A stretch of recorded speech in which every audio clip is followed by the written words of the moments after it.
Commençons cette émission par le sommet extraordinaire de la Communauté économique et monétaire de l'Afrique centrale qui s'est ouvert mardi au Tchad.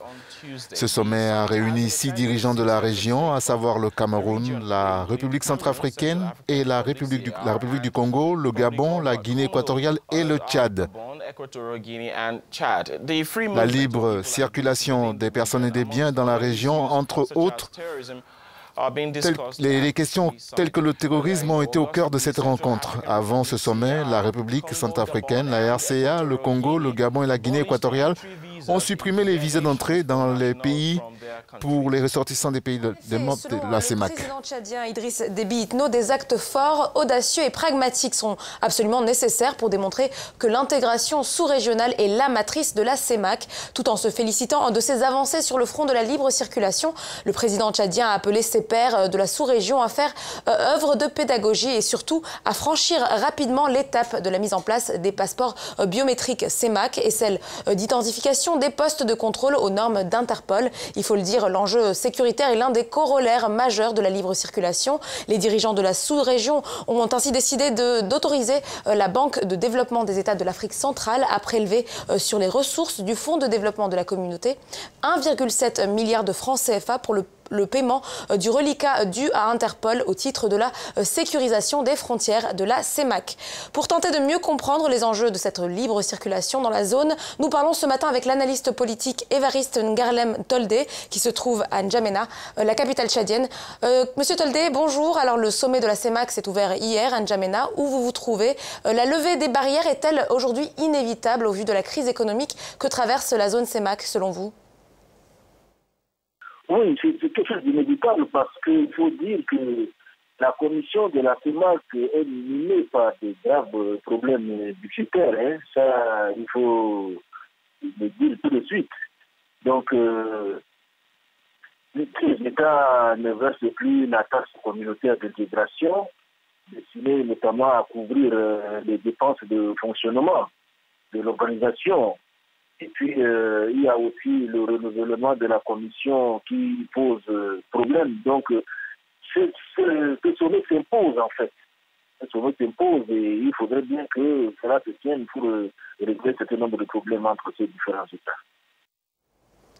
Docteur Toldé, on sait que la plupart des États membres de la CEMAC sont dépendants du pétrole. Vers quoi les gouvernements devraient orienter leur politique pour faire face à la crise pétrolière?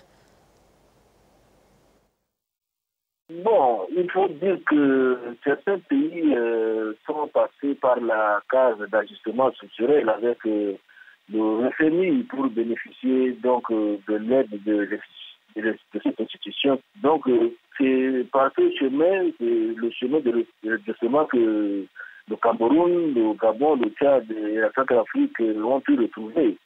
Et est encore le Congo et la Guinée équatoriale qui sont encore du reste. Et ces deux économies, selon les connaisseurs, connaîtront une nouvelle récession en fait en 2017 pour la 5e année consécutive pour la Guinée équatoriale et puis la 2e année pour le Congo.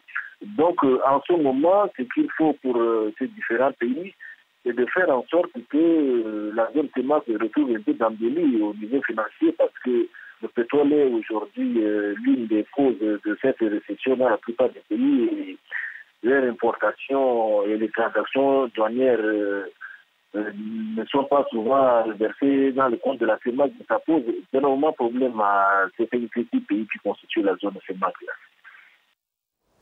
Une dernière question, docteur Toldé, une question plus générale. Doit-on considérer, à votre avis, la rencontre de N'Djamena comme porteuse d'espoir pour la sous-région? Oui, porteuse d'espoir, il faut le dire, parce que c'est l'occasion pour les chefs d'État réunis à N'Djamena de traiter une fois pour toutes le problème du financement de la communauté, parce que il y a plusieurs États qui ne versent plus les taxes communautaires d'intégration, destinées notamment à couvrir les dépenses de fonctionnement, comme je l'ai dit. Mais il y a aussi le renouvellement de la commission qui est à l'ordre du jour entre les 6 pays de la communauté économique et monétaire d'Afrique centrale. Donc, ce sommet qui se tient à N'Djamena est porteur d'espoir à plus d'un titre. les chefs d'État réunis en ce moment vont avoir de nouvelles sources de financement pour des recettes fiscales et des diversifications de leur économie. Et cela leur permettra, je crois, à coup sûr, des réformes qui doivent engager d'urgence pour renouer avec la croissance, ce qui a manqué avec la chute des prix du pétrole. Évariste Garlem-Toldé, merci pour votre éclairage. Évariste Garlem-Toldé, qui est donc analyste politique à N'Djamena.